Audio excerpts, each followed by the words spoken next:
Hello dear UPSC aspirants, today is 1st April, right? And we are ready with must-read articles for 1st April. I am Akriti Kanchi and your mentor from Prep.IS, and I am trying to help you guys read the newspaper effectively and in a UPSC relevant manner. Today there are a lot of news, very important from both prelims and mains point of view, some from ethics case study also, right, which will be useful in this year also. If you're thinking exam is 1 month away, I should stop reading newspaper, but this month can also, some things you can revise through it, which can come in this year's paper, and of course for the next year, right? Let's start with the front page. There are a lot of things today, so I'll just try to do it as fast as possible, right? So some issues that has been happening we should know. So the US media reported that claiming Hindustan Aeronautics Limited supplied sensitive technology to Russia. So government came in the defense of HAL, Hindustan Aeronautics Limited. So government rejects US media report claiming HAL supplied sensitive tech to Russia. This comes under GS paper 2, effect of politics of developed countries like USA affecting India's interests here. So this New York Times report said British aerospace firm HR Smith Group sent critical components to Hindustan Aeronautics Limited, which in turn sent them to Russia. But External Affairs Ministry of India said the report has tried to frame issues and distort facts, right, to suit a political narrative, whereas Hindustan Aeronautics Limited has scrupulously followed all its international obligations on strategic trade controls and end user commitments. And it also noted that India's robust legal and regulatory framework on strategic trade continues to guide overseas commercial ventures by its companies. So India follows, strong rules and strict rules in this regard. Another article: summer said to be warmer, but El Nino unlikely during next monsoon. IMD. You should know about El Nino if you are a UPSC aspirant. If you have read NCERT of Geography of 11th class, there is mention of El Nino Southern Oscillation, right? And it impacts, why it comes in newspaper, it impacts the monsoon, and monsoon affects the economy of our country. This comes under GS paper 1, changes in critical geographical features. So we'll see in brief what is El Nino. So IMD has ruled out the possibility of an El Nino in the coming southwest monsoon season. Why is it called southwest monsoon? Because the winds are traveling from southwest, right? And this is the deflection of southeast trade winds towards India's, and it becomes southwest monsoon. And El Nino characterized, what is El Nino? It is warming of the central equatorial Pacific Ocean, right?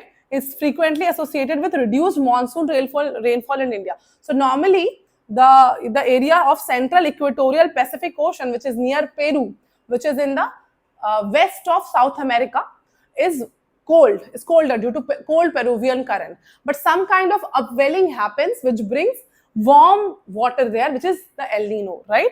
So this leads to reduced pressure difference between the east and west Pacific, and leads to weaker monsoon, right? This is what happens in 2023, 2023 was an El Nino year, and there was 6% deficit in monsoon. Last year, 2024, was an 8% surplus in neutral condition. That means there was no El Nino. So El Nino implies a temperature rise between 0.5 degrees Celsius to 1 degree Celsius in the central Pacific. Go and look at the map. Look at the west of South American continent and the east of Pacific Ocean. That's where lies the El Nino, phenomenon. Let's do the next article. We have a very interesting article here, right? So we have talked about Shistachar squads, which is brought by the New Delhi government, watches over women's safety in Delhi, right? So this example you can use in GS paper 4. Example can be used in case study, how to take care of women in public, right? It can also be used as GS paper 2, welfare schemes brought for the vulnerable sections brought by the state, here being Delhi. So what they are doing, innovative and nice. So constables who are part of this squad, so they are dressed in plain clothes, just like you and me, in the public, right? So that people who have bad intentions of harassing women, so they don't know whether there is police or not. So they'll be doing it, not knowing whether police is around or not, and they'll be caught. Till now, 300 people have been caught like this, right? So they are dressed in plain clothes, just like her colleagues. They blend in with the commuters and they blend in with the commuters, and the harasser will think she's just a normal girl, right? So then they can scan incidents for eve teasing, harassment, and other crimes targeting women.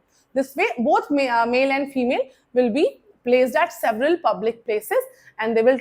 And this way, what will happen? Slowly, such people with bad intention will have a terror, will be scared of doing something like that. That you never know, the next girl can be a police or can be knowing somebody who is around, with in the police, right? So Shishtachaar means discipline and etiquette in English, an initiative aimed at preventing harassment of women and ensuring their safety in public areas. And that's why they're essential to instill fear. It will instill fear that the women being harassed might be a police officer or have access to one, right? So that is important, and they are doing great job by educating women visitors about the Himmat app. There is a Himmat app also, you should know, which enables them to report any complaints or concerns, right? We should know about these things brought for women. Let's move to the next article. Yeah, now there are two articles related to one related to science. Dhruv Space joins hands with satellite services firm in Japan. This comes under GS paper 3, achievements of Indians in science and technology. So Hyderabad-based Dhruv Space and Japan-based Infostellar. So the Hyderabad-based Dhruv Space and Japan-based Infostellar announced collaboration to explore integration of the Dhruv Space 3.8 meter SNX band ground station antenna in Hyderabad into Infostellar stellar station, expanding its global ground station network and enhancing satellite cooperations and interoperability, right? Satellites communication, interoperability. And Dhruv Space is India's only commercial ground station solution provider. Other than that, we have ISRO, right? Another article, this comes under GS paper 3, achievements of Indians in science and tech. Now another article, there have been research around monsoon in Western Ghat, significant increase in monsoon rainfall in Western Ghat over past 800 years. This comes under in GS paper 3, disaster management. So the research is saying there has been increase in rainfall, significant increase in monsoon rainfall in Western Ghats, and by this they can reconstruct Indian monsoon over the last 1600 years, and they can know the long-term climate variations. Okay, so recently Western Ghats have been affected by landslides, right? So and frequent rainfall events, extreme floods kind of event. So for such kind of event, they can keep precautions. Already disaster management activities can be practiced, right?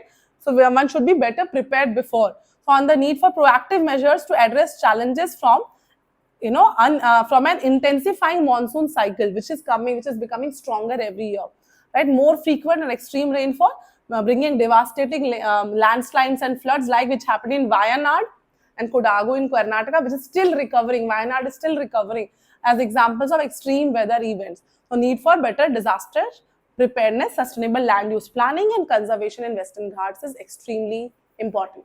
Let's move to the next article. We come to editorial page. So this article is not important from core point of view, but you should know what United States are doing. So United States right now is acting very extremist, opposite to what US stands for. US stands for liberal policies, liberal principles, right to free speech. But recently what they are doing, alarming shift, right? This comes under GS paper 2, politics of developed country affecting India and other countries as well. Right, so United States right now is revoking the visas of foreign students, like maybe an Indian student or anybody from anywhere of the world who are taking activities that are counter to our national interest, to our foreign policy. So if Trump has certain foreign policy and somebody voiced an opinion against his policy, they will not be allowed visa. That is not what happened in the past. So this development raises concerns about US government stance on free speech rights of foreign nationals who reside in the country legally. Okay, so the right to free speech is enshrined in First Amendment of US Constitution, extremely important. Country which stands for liberal policies, right? The amendment explicitly restricts Congress from curtailing speech. It has long been interpreted broadly. It protects people, not just citizens, okay? So historically, foreign students have often been vocal critics of US domestics. Amazing government used to be there who even did not mind foreign students criticizing its policy, right? That was very tolerant of them, right? Without facing punitive action, and university administration have generally defended the free speech rights of students and academics, right? The US has been beacon of liberal values and due process, right? Due process of law we have taken from them. These are principles admired around the world often more than its material wealth or professional opportunities, right? So it is the commitment of values such as free speech that makes the US so exceptional and so inviting. But if this changes, that will be a problem, right? Another article which you can use in essay, and you should know, since Nepal is a neighboring country, you should know what is happening here. There's again a lot of disenchantment against democracy, disillusionment against democracy, right? Because it is not working very well, right? This comes under GS paper 2, India-Nepal relations, and from essay point of view. So what has happened? Earlier there was a monarchy there, right? But after 2001, there was a lot of resentment against monarchy, and in 2008, a democratic elected constituent assembly was formed in Nepal in 2008, which passed a near unanimous declaration and led to passing of constitution after two strong iterations. Constitution was promulgated in 2015. Okay, post that what happened in the democratic process, and they were called constitutional republic, right? So it was, this democracy was led by three parties: Constitutional Party of Nepal, former Maoist rebels, and Nepali Congress, right? So what happened?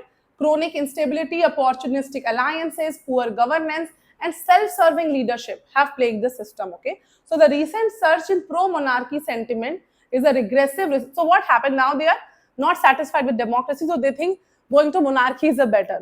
They should. The people are feeling that we should go back to monarchy, which is also a regressive way of thinking, right? So the recent surge in pro-monarchy sentiment is a regressive response to democratic disillusionment, right? So the ruling party in opposition must rise to occasion. They should restore public faith in democratic process, right? Responsiveness and integrity to parliamentary democracy. This is what is required. The last article in the editorial: National Education Policy 2020 in the classroom, from policy to practice. This comes under GS paper 2, issues related to social sector like education, right? So the National Education Policy frames the universal acquisition. It's one of the most important goals: universal acquisition of foundation literacy and numeracy as an urgent national mission. They want all the people, and especially till class 2, children till class 2, to have basic literacy and numeracy. They should be able to read and add, do addition, and the basic numbering thing, right? That is what their efforts. And central and state governments have put in enormous efforts into programs intended to meet this goal. Every child, to make sure that every child acquires this foundational literacy and numeracy by class 2.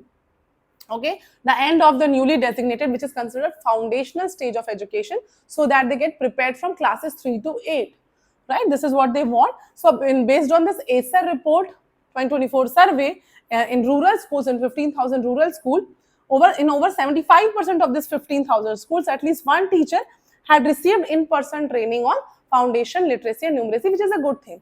But then there are again a lot of challenges that they are facing. What should be the reports, and whether the focus should be on data, whether the focus should be on teaching, how to create teaching, learning materials, TLM, where to store it. Such situations have been there. But it's still very important, because National Initiative for Proficiency in Reading with Understanding and Numeracy, which is Nipun Bharat. What is the full form of Nipun Bharat? It's a scheme of Government of India which talks about National Initiative for Proficiency in Reading with Understanding and Numeracy. Just not reading, should be able to understand while reading. That is Nipun Bharat, the mission that lays out detailed guidelines on how foundation literacy and numeracy goals should be met on the ground and adaptations across the country. And there have been great development, because for the first time since the ACER survey began 20 years ago, learning levels at the foundational stage, that is class 2, have improved across the country, a change mostly driven by government school. So a great indicator, right, of national education policy. Let's go to the next article. Very important article in the text and context page. You should read it both from GS paper 1, geography point of view, climate change point of view, prelims point of view. Extremely important article. Why are the tensions high in the Arctic? Right, Arctic and Antarctic poles, right, full of glaciers and ice. So this comes under GS paper 2, important international institutions, agencies, their structure and mandate, right? So you can see this is Greenland, Denmark. Now here there is Iceland. Between that there is a passage, and here there is a Norwegian Sea, and then there is a UK, right? So this is how they'll go towards the Arctic Circle, right? So why there is so much excitement and there's so much fight and controversy around it? Because beneath the frozen landscape lie untapped reserves of natural reserves such as fossil fuels, rare earth elements, phosphates and copper, as well as lucrative fishing grounds. Lot of resources, okay? But and what is happening right now, there is a lot of ice, but it is because of climate change, those ice will melt, right? And the resources will come out in open. So but as climate change destroys the Arctic environment, which is a bad news, as you can see, you know, here a polar bear is just standing on ice and not being able to move around, right? So as climate change destroys the Arctic environment, these resources and nearby trade routes will become viable. So right now there is ice, they cannot move there, but as they will melt, they can move. So unlike the Antarctic is a very, very great, they have taken a great initiative in Antarctic, which was because they have made sure that it is demilitarized and environmentally protected by a dedicated international treaty, that all the countries, nobody owns a territory there, they can only use Antarctic for research and development. But that has not happened in the Arctic, and that's why Arctic is going to suffer, right? So Arctic doesn't have similar legal safeguard, and is primarily governed by the similar convention through which Indian Ocean and Pacific Ocean are managed, that is UN Convention on the Law of the Sea, right? Through this convention, nations claim territories in the region to deploy military structure, overtime maritime claims, and military posturing. So how many countries, various islands and coastal areas are in the Arctic, and it is controlled by 8 countries. If you go from west to east, it's Canada, then Denmark through Greenland, you must have seen the biggest island, then Finland, Iceland is there, Norway, Russia, Sweden, and US, okay? So these are the members of Arctic Council, an international body tasked with protecting the environment, conducting scientific research, safeguarding the interests of indigenous people in the region. These 8 countries will decide. So these nations exercise sovereignty over the Arctic land and also exploit resources over exclusive economic zones, EEZs, right? So according to United Nations Convention on the Law of Seas, if nations can extend their claims to the seabed beyond 200 nautical mile EEZ, which is a rule, if they can prove that area is a natural prolongation of their continental shelf. Right now, these are a lot of research and development things, is difficult to prove, right? And it is debatable also. So now they are, they are submitting overlapping claims that, Arctic seabed to the UN Commission on the Limits of the Continental Shelf, fighting for the territory. These things are happening. So there are several passages, right? Northwest Passage, a potential Arctic shipping route that winds through Canada's Arctic archipelago, right? And please remember that all the members, Canada, Denmark, Finland, Iceland, Norway, Sweden, and US are members of NATO except Russia. All the members of Arctic Council are members of NATO except Russia. You should know this, right? So there are several passages that they are discussing. This 𝐺I-UK gap, a critical choke point for NATO's naval defenses. This Greenland, Iceland, UK. This is a choke point for NATO's naval defenses, right? And in 2000 Geological Survey report has said that the region holds 13% of world undiscovered oil reserve and 30% of its untapped natural gas reserves. World's richest deposit of rare earth elements are in Greenland, okay?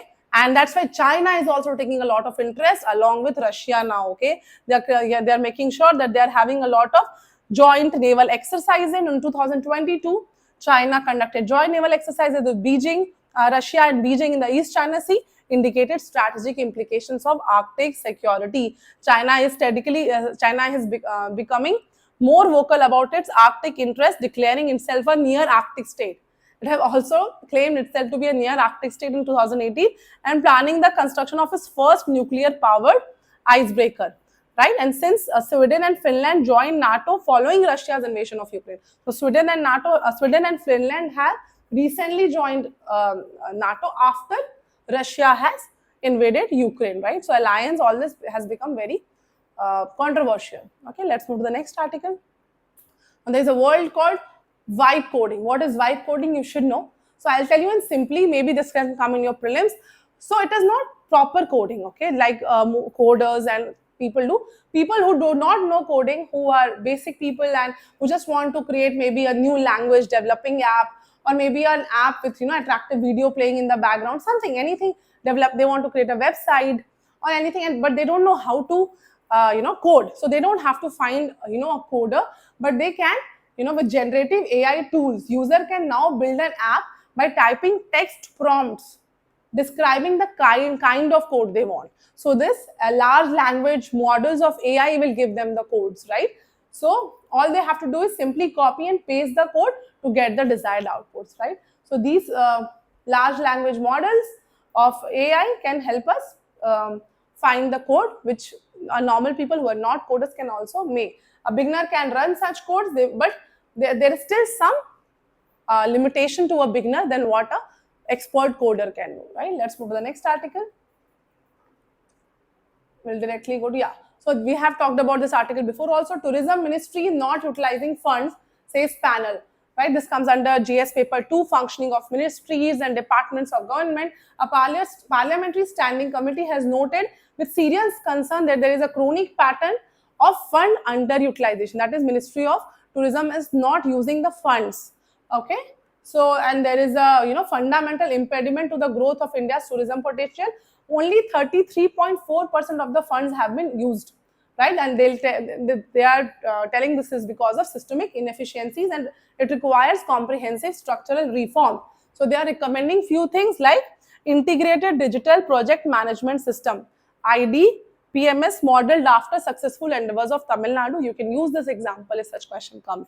Integrated digital project management system, recommended by Parliamentary Standing Committee. Another thing that they have recommended is tourism implementation rating system, which can evaluate and bring states into competition to make their states more and more competitive for tourism potential, right? So these are kind of initiatives recommended by Parliamentary Standing Committee. Next article, Niti Aayog to open portal on states' finances today. This comes under GS paper 2, issues and challenges pertaining to federal structure. So right now, because of a lot of issues being told by a lot of states that we are not, there is no similar kind of policy of central government for all the states. So that's why a very good initiative by Finance Minister Nirmala Sitharaman and Niti Aayog, a website developed by Niti Aayog and National Council of Applied Economic Research on State Finances, right? So the portal will be comprehensive repository of data on social, economic and fiscal parameters, research reports, papers, expert commentary on the finances of states for 30 years of data from 1991 to 2022-23, right? So it will be divided into 4 main components, which is, state reports, data repository, state fiscal and economic dashboard, and research and commentary, right? So it will benchmark the data of each state against that of other states and the national figure. It will also provide a forum to policymakers, researchers, and other interested in alluding to the data for informed debates and discussions, okay? Another article, India-US tri-service exercise, just from prelims point of view, this India-US tri-service exercise is named as Tiger Triumph, okay? Let's move to the next article. Yeah, so from prelims point of view, what is this GST e-invoicing framework? So from April 1, that is today, business houses must comply with new rules of GST e-invoices, and it becomes mandatory to upload e-invoices within 30 days from the date of issue, okay? So what is this? What is e-invoicing? It involves reporting of B2B, that is business to business, and export invoices issued by taxpayers to their customers on e-invoice portal, right? And getting a unique invoice reference number, which is IRN. This is what is e-invoicing. It was introduced in October 2020 for taxpayers with, aggregate turnover of more than 500 crores. Okay, you should know about it. Another article, here, again a prelims fact that I want to bring for you. The US is again planning some sanction against Russia. So then there will be issue against importing of Russia's oil for India. So you should know from where does India imports its oil, right? So India is the 3rd largest oil importer in the world, okay, with consumption rising. So from where does the India import oil? So the highest import that is coming to India in oil is Russia, the first country. The major portion is coming from Russia, the first rank. Second is Iraq. third is Saudi Arab, and fourth is UAE. So you should know these 4 countries: first Russia, second Iraq, third Saudi Arab, fourth UAE are the major 4 oil importing nations to our country. And from Russia's point of view, China is the biggest importer of oil. Okay? And then India is the second biggest importer of oil from Russia. So for Russia, if it wants to see import of oil, which country takes the most oil from Russia? First China, second India, third Turkey. That much is only important for us. Let's move to the last article of the day, science page. Bipolar disorder, complex but surmountable by early diagnosis. This comes under GS paper 3, science and tech, development and their application and effects in everyday life. So how does this bipolar things happen? The researchers are trying to find out. It is useful to conceptualize the origins of mood disorder. So bipolar disorder is related to mood disorders, okay?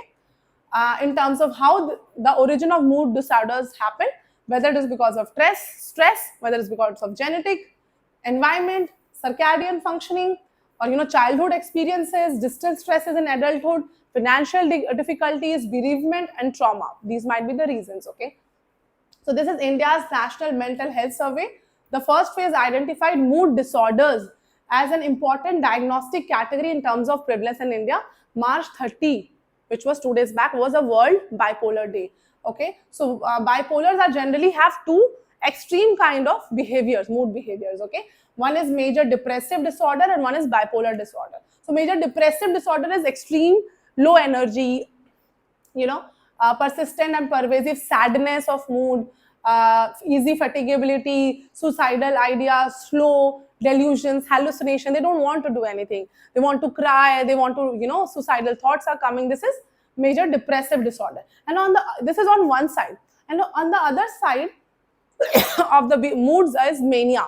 They'll be extremely high energy, irritable mood. They don't want to sleep. They want to keep working. They want to achieve a lot, right? Easily and too much goal directed. So these kind of opposite behavior they will be showing. So normal mood fluctuation, like you and me, normal people, when they have mood fluctuation. So after a hard working day, you might be not feeling good. That is like normal mood fluctuation. But in this pattern, there is a pattern. Even if nothing happens, they'll fall into that, and it cannot just go for a day, but it can go for weeks, months, and a long time, right? So that is the difference between normal mood, normal mood fluctuation and proper mood disorders leading to bipolar disorder. They are not the same, right? So this and there are several reasons: genetic vulnerabilities and environmental factors. Okay, so environmental factors play a crucial role, right? Like childhood experiences, development history, stressors. And you should know what is the stress hormone, which is cortisol. Cortisol is the stress hormone which is released. This can come in prelims also. This knowledge is important, okay? Okay, so you can read this article if you're interested, but this much is sufficient. Next important article, last article of the day, laser allows long range detection of radioactive material. So from here, I can find out if that bag has radioactive material in it or not. So it's a new breakthrough, new thing that physicists from USA has successfully demonstrated a new way to detect radioactive material using carbon dioxide lasers, okay, from a distance. The potential application will be innovative techniques, span national defense and emergency response, rapid, accurate detection from safe distances. This is because of a new technique which is called avalanche breakdown. What is avalanche breakdown? When some material undergoes radioactive decay, the charged particle it releases through air and ionize it, and it releases some positive and negative charges, right, and create a state of matter called plasma. Now this negative particles, electrons, further bombards the atoms and creates more negative particles, right, more electrons, which is called avalanche breakdown. The negative charges or electrons can be accelerated to collide with other atoms and releases even more electrons. This is avalanche breakdown, and this technology they have used, and try to find what is there, right? So the negative charges or electrons can be accelerated to collide with other atoms, right? And this carbon dioxide laser emitting long wave can detect alpha particles from radioactive source located 10 meters away. And this sets the stage to potentially expand avalanche-based laser detection techniques to identify gamma ray radiation sources at greater standoff distances. Okay, so important points for prelims and mains both, and that's it for 1st April. Thank you.